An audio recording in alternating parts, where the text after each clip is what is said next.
Well, welcome everybody. Let me first begin by introducing my colleagues, Rich Riebling, who's the Director of Finance for the Metropolitan Government, and Greg Hynode, who's the Deputy Mayor. Let me note that I believe this is the first budget hearing ever held when it's been snowing, so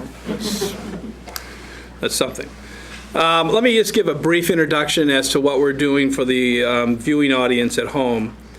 These are the mayor's budget hearings, which are open meetings with each department to discuss their budget needs over the coming fiscal year. And the budget will be presented to the Metro Council on April 30th. And during the course of these hearings, of course, various departments will come into the hearing room and we'll have our discussions. And then when the hearings are completed, we'll go back and work on a budget. During the course of the hearings, there'll be a variety of people who will be here, members of the public, people from the government, Metro employees, council members, and I'd recognize Councilman Doug Pardue and thank him for being here. I'd also like to take the opportunity to recognize Officer Weaver, who is the head of the FOP, and I thank him for all he's done for the city and for attending today also. I thought it'd be appropriate to sort of give a brief overview of past budgets. When I came into office in September of '07, we shortly thereafter, the country and in fact the world went into the deepest recession that we have experienced since the Great Depression. And we had to learn how to do more with less. Most of the departments in the metropolitan government, including my own, over the course of several years were cut somewhere between 10 and 15%. The biggest exceptions to that were schools and police, which received more funding. The reductions that we have done amounted to about $59.2 million. We ended up with about 668 fewer full-time employees. Last year, after several years of really cuts, except in education and public safety, we had reached a point where we had to make a choice, whether we had to either increase the property tax or make significant cuts into departments that would impact essential public services. We made the decision that it was appropriate to do a modest tax increase so that we could continue the progress of the city. We use the increased revenues to make important investment in areas that matter most to the future of the city and to our citizens, which are education and public safety. We added 100 new teachers to our public schools. We raised teachers' starting salary from about 30th in the state to number 3 in the state. We put together a $100 million capital budget to renovate school buildings.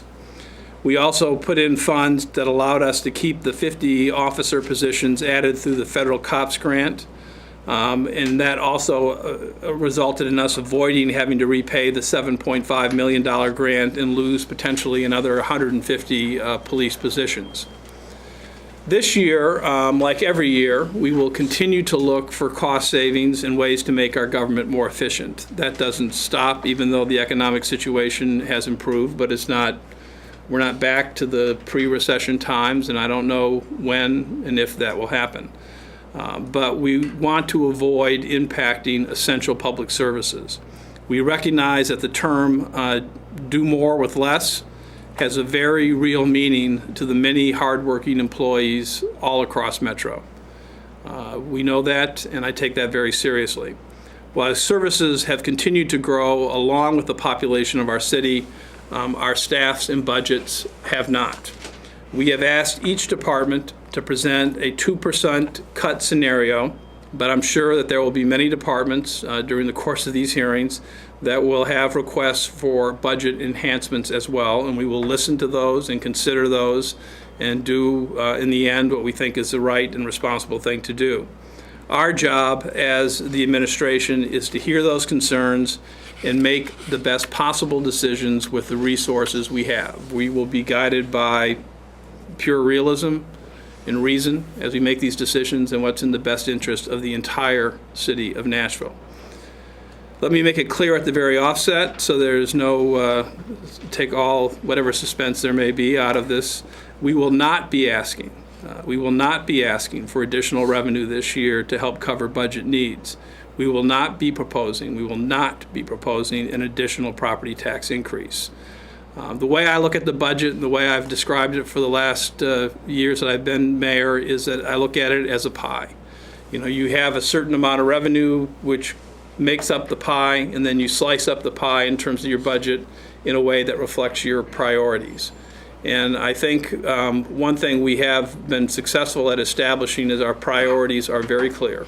The things that I think make the city go, the things that we have to get right every day, the pitches we have to hit every day are public safety, public education, and economic development. We have to be a city that's safe. We have to be a city where we are educating our kids so they have an opportunity to succeed in life. And we have to be a city that is creating jobs and opportunity for our citizens. And so I'm very pleased that we are starting off the budget process with our police department. Chief Anderson and I see each other a lot in meetings in my office, but we see each other a lot out in public. I have a really high regard for the way the chief has conducted himself in terms of reaching out to citizens all over our city and meeting with people at every opportunity he gets. He may be out there more than me. He's out there a lot.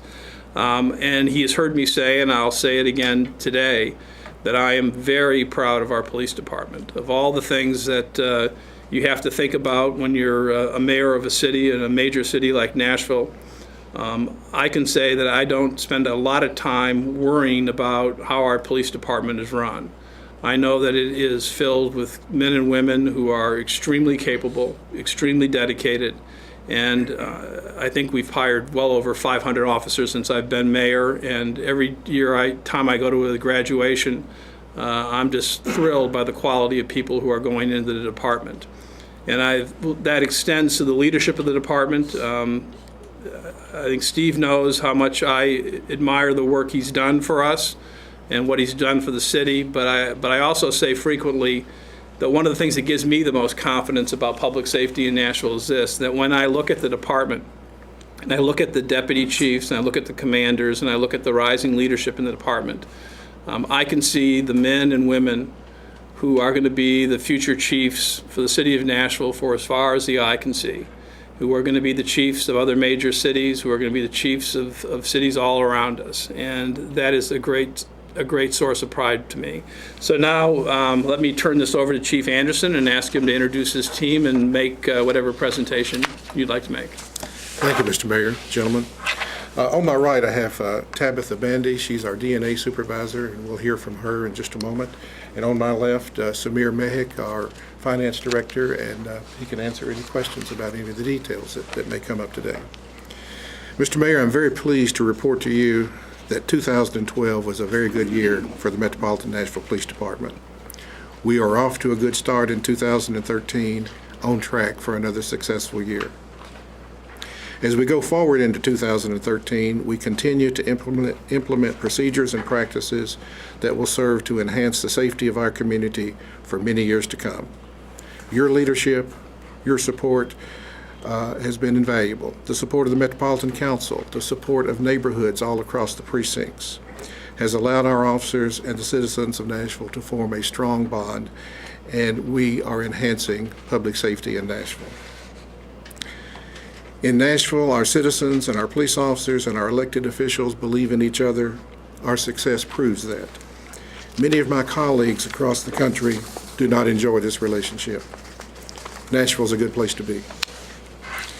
More than ever, our officers are engaged with citizens and business leaders. We ended 2012 supporting 561 neighborhood watch groups.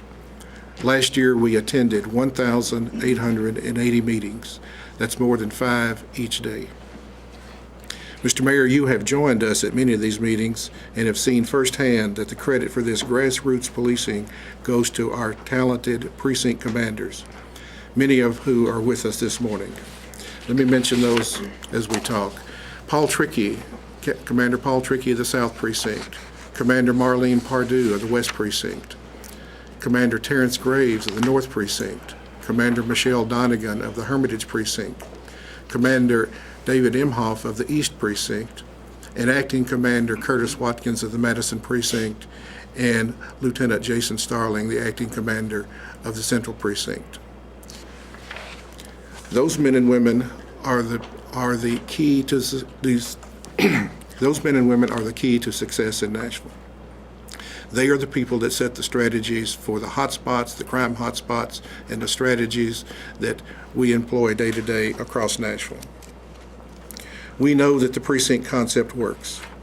We also know that the smaller the area of responsibility, the more successful each commander can be. Reducing the size of a precinct allows a commander to be in closer touch with the community he or she serves. I am grateful for your support of this concept.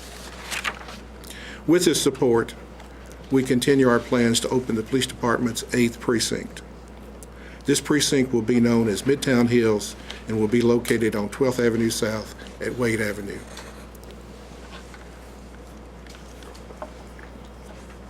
While we had envisioned opening Midtown Hills in January, circumstances beyond the government's control, including a delay in acquiring the land, will push back the opening date until July 1 of next year. Briefly, Midtown Hills will encompass 47 square miles and include the areas of Green Hills, Forest Hills, Edge Hill, Oak Hill, Hillsborough Village, and Creve Hall. Vanderbilt, Belmont, and Lipscomb universities will also fall within the Midtown Hills precinct. And just like our other precincts, Midtown Hills will be a full-service police facility with its own community meeting room and a full complement of uniform and investigative components. When Midtown Hills opens in July of 2014, the boundaries of West, South, and Hermitage precincts will shrink. The approximate 300 square miles of Nashville-Davidson County south of the Cumberland River will be divided into 4 geographical areas instead of the present 3. There will be 4 precinct commanders closely watching this area instead of the present 3. We know that our service to these communities will be enhanced. Even with Midtown Hills delayed by a few months, next January will be a busy time for the police department. More than a year of construction will come to an end, and we will move into the new and permanent quarters for the Madison Precinct and our first ever DNA crime laboratory. These 2 operations will share the same building, located on the former Peterbilt property on Myatt Drive at Anderson Lane. We're very excited that the crime lab is just months away from completion. I brought a picture taken yesterday. We're very, very close, and you can see this is going to be a wonderful building and a wonderful facility. Speaking of the lab, the police department has always taken our commitment to financial responsibility very seriously. In carefully analyzing our needs for the upcoming fiscal year, we are asking for a net budget increase of $4 million. The largest line item will be the request for the crime laboratory. We are requesting $850,000 to purchase lab chemicals, supplies, and ensure the maintenance of the delicate equipment. An additional $384,000 will allow for the full staffing of the scientists for this lab. We've been careful not to fully staff the lab until it neared completion. With that just being months away, it's now time to bring on board the best and brightest persons we can find to join the excellent lab management team who have been working for months on the design and the specifications. One of these individuals is with us today, Tabitha Bandy. She will head our laboratory's first DNA laboratory, 5-person unit. Tabitha brings to us a wealth of DNA experience, not only working in this country, but on behalf of our armed forces in Afghanistan. I'd like for Tabitha to explain to you and the citizens of Nashville what the work of her and her team will mean to public safety. Tabitha? Thank you, Chief Anderson, and thank you, Mayor Dean, for allowing me to speak about this incredible benefit that the Metro Nashville Police Department Crime Lab will bring to Nashville and to preventing crime. As Chief Anderson stated, I am the DNA supervisor, and prior to coming to work for this department, I spent a year in Afghanistan assisting the United States Department of Defense as a forensic scientist in Afghanistan. With our environment and the types of samples that we were testing, which was predominantly touch DNA, we were required to implement some of the most sensitive and efficient practices over there. And with that being said, these sort of processes are the same ones that I've planned for the city. In addition to the state-of-the-art technology that we will provide, for the first time, the city of Nashville will have access to a team of scientists that will be predominantly focused on their area and their crimes. With that, we can be more efficient. We project that the DNA unit can work about 1,000 DNA cases when fully operational and fully staffed within a year. Potentially half of those could be property crimes. For the first time, we'll be able to routinely do burglaries in DNA because we'll be staffed to do that. Burglaries are significant because studies have shown that the individuals that commit these types of crimes are repeat offenders, which cost taxpayers money when we continually have to look for the same individuals for the same crimes.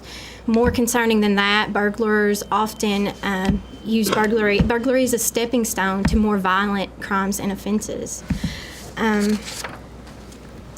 Our goal is also to provide a 30-day turnaround in the DNA unit. Currently, we wait about 19 weeks for the courts to get a report on a DNA case. And like I said, with a staff of 3 analysts that can devote their time to crimes committed in our neighborhoods, we will be able to turn cases around more efficiently. As you can tell, I'm excited about the lab. I'm passionate about what I do.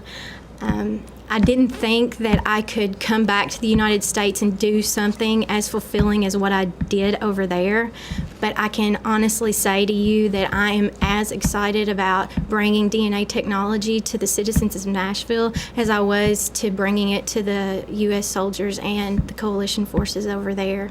And I appreciate your and Chief Anderson's wisdom and support in this. Thank you.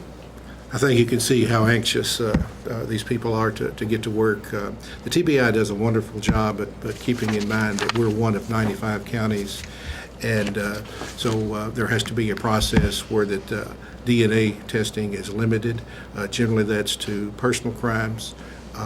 With being able to do close to 1,000 tests a year, we can drive this down to property crimes. Burglary, as an example, by definition is a property crime, but to someone's house who has been entered and their belongings pilfered through, it's a very personal crime. So we want to apply this process to burglaries, in particular property crimes. And then we know that persons committing burglaries commit 20 to 50 maybe before that we're able to apprehend them. So this will start the process earlier. We're looking forward to this. Other members with us today from the lab management team that we have hired. Ray DePriest is our lab director. Ray? Ray began his forensic science career at the TBI in 1989 and has been recognized as an expert witness in firearms, tool marks, DNA testing, and crime scene evidence collection. Ray has built and opened other DNA labs in this country, and we're fortunate to have his experience. Ann Talbot is our forensic quality manager and lab assistant director.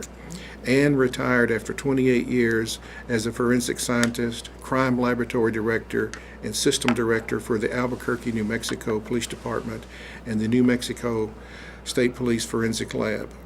As the director of accredited labs in New Mexico, Ann has special expertise in the quality assurance programs that are a necessary component of any crime laboratory. Phil Smith is our drug identification supervisor. Phil is a former manager of the TBI's Nashville Crime Lab, and he retired after 34 years with the TBI. We're fortunate to have him. Don Carmen is our firearms identification supervisor. Don has worked thousands of forensic evidence exhibits involving firearms cases over a 30-year career with the TBI. He was also a team leader in the TBI's violent crime scene unit. Heather Watson is our laboratory business manager. Heather has 10 years of experience in program and physical management in both state and local government. She formerly worked in Metro's Office of Management and Budget. Julia Hooper is our latent fingerprint unit supervisor. Julia has confirmed thousands of latent prints during her 38-year career with the Metropolitan Nashville Police Department. resulting in the issuance of countless arrest warrants and indictments. Julia will oversee the inclusion of our fingerprint analysis unit as a forensic section in the new crime lab. Jason Anderson is our laboratory information systems manager. Jason has 8 years' experience in technology and most recently worked as a police department communications analyst. It will be Jason's job to keep the lab's computer systems up and running. I mentioned that Ann Talbert has vast expertise in the accreditation process for crime laboratories. Our new lab will be fully accredited. As the lab opens, the first few months will be spent going through the accreditation process and the calibration of the equipment. These things are essential for lab integrity and credibility. Having our own crime laboratory will be a tremendous asset to the men and women in the patrol cars and to our investigative teams who are working very hard every day to ensure the safety of our neighborhoods. As to our overall safety initiatives, I can't tell you how proud I am of the men and women that serve this government. The self-initiated activity of our professional, dedicated, and motivated officers continues to increase. This is the type of proactive work that prevents crime, the type of work that intercepts crimes before they occur. On a personal note, you know that I meet on a regular basis with the chiefs of police from the other major cities across the nation. As I listen to the issues confronting them and the problems they face every day, I become more and more convinced each time that Nashville is a special place to be. We have a great city, and the men and women working for this city make this a great police department. But Mr. Mayor, it's your commitment to maintain a fully staffed police department that makes the real difference in the work we do. Allowing us to continue our aggressive hiring program and fill the attrition vacancies as they occur allows this police department to keep pace with Nashville's growth. Certainly, a fully staffed police department is a major factor in keeping crime in check. Overall, Part 1 crimes for 2012 were well below those reported in 2011. As we start 2013, this trend continues, and reported Part 1 crimes are below those reported through March of 2012. We currently have 80 trainees in our academy. They will graduate on June the 10th. I know that you will be there, Mr. Mayor. You've been to every graduation, and you've greeted every class as they, in the first week of their period at the academy. As this class graduates, you will have hired more than 500 persons during your tenure as mayor. A class of 65 officers will begin their training in May. Another class of 65 officers will begin training in July. Other budget requests include $830,000 to bridge the gap in the funding for the 50 officers that were previously funded under the 3-year COPS grant. $190,000 to fund the part-time former officers who now perform background investigations on applicants to the police department. We have moved the sworn officers into the field where that they can enhance the public safety effort, and we're using part-time officers, former detectives, to do the backgrounds investigations. We're asking for $663,000 to fund our expanding special events initiative. These funds are used to staff the numerous special events held across the city each year, with extra duty officers being paid overtime so that our service to the community with regular officers is not disrupted. As a part of Nashville's growth, the special events requiring additional police resources continue to grow. These special events presently include the New Year's Eve Bash, the CMA Country Music Fest, the 4th of July celebration, and the Country Music Marathon, and many other smaller events. With the opening of the Music City Center, we anticipate a much greater demand on police services to staff these special events that will be occurring here. We are requesting $211,000 to cover the cost of an annual overhaul for one of our helicopters. Law enforcement aviation is tremendously important because of its role in apprehending dangerous criminals and saving lives. Performing the maintenance is essential to the safe operation of these aircraft. Another expense over which we have little control is the software maintenance and licensing for many of our computer operations. That cost next fiscal year is expected to rise by an estimated $384,000. Mayor Dean, thanks to your priorities and your support over the past 5.5 years, thanks to the backing of the Metro Council, and thanks to the confidence of Nashville citizens, the future of the Metropolitan Nashville Police Department and overall public safety couldn't be brighter. Thank you for all that you do, for all of the men and women that work for this police department. With you, we look forward to the special opportunities and challenges of the next fiscal year. Thank you, and we would entertain any questions. Okay. Well, first let me ask about the DNA lab. The way it works now for the public is that the state does all the DNA testing for all 95 counties in Tennessee. And they do it in a way, because of the demand, there's sort of a priority of the type of cases that they'll do the testing on. And the priority, logically, is based upon violent crime being the top. And so for us to get access to DNA testing for property crimes, currently that's not totally, not completely barred, but is just generally not available. Is that fair? That would be correct. The TBI is one organization servicing 95 counties. They do a very good job. But to keep them from being completely overloaded, years past, a process was devised wherein the district attorney, one of the 31 district attorneys across the state, has to request a DNA test. So generally that's limited to personal crimes, violent personal crimes, homicides, sexual assaults, things of that nature. Occasionally, a property crime of note may rise to that level, but otherwise they just do not have the capacity to run those tests. With us being able to do approximately 1,000 a year, we can include property crimes in our DNA testing and make a difference in that area. And in terms of the actual DNA testing for a property crime, people immediately assume on a violent crime because of the nature of blood being left behind or other sort of physical evidence.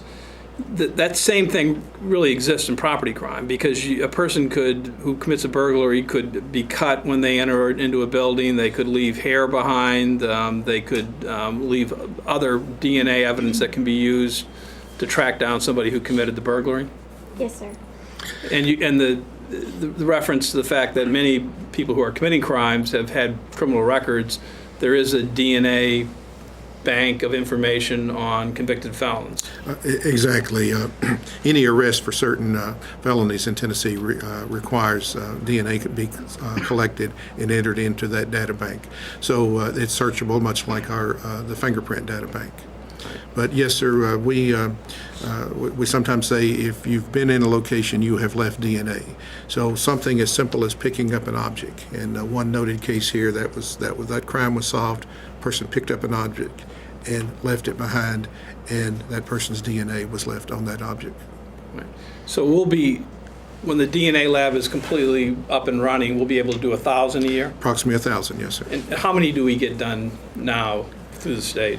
I don't know, but probably less than 20 to 30 a year. So that's a huge increase. It is. And the time it takes for when we submit now, when the district attorney requests a DNA analysis to be done and it gets submitted to the state, how much time does it take to get it back? It's generally on the average about 19 weeks. From time to time there is a rush, and we work with the TBI on that. With our own lab, our general turnaround time, I'm told, will be about 30 days. Now, I asked Tabitha yesterday if we needed one overnight. So if they work through the night, generally we could get one back in 48 hours if it was a very important case. Right. And DNA evidence is sort of, I think back to my years when I was public defender and doing cases. When I was doing it back in the 80s and 90s, in the 90s it was all new kind of exotic technology, but now is really almost going in the direction of how we use fingerprints, how fingerprints have been used in the past. It's something that you have to have a modern, efficient police department. Yes, sir. I think that 10 years from now, a law enforcement agency of our size that doesn't have its own capabilities to test and submit DNA samples would be like a police department today that did not do fingerprints. Right. And the case that really brought that home to me was, I guess, right shortly after I was elected, there was a burglary at the Election Commission. You recall that there was a lot of justifiable concern about information that the burglar who took a computer might be able to find. And one of the things that happened was when the burglar broke into the building, he threw a rock through a window and climbed in. It wasn't like a Cary Grant cat burglar deal. It was just throw a rock in and climb in. And the police went out there and found on a shred on glass blood.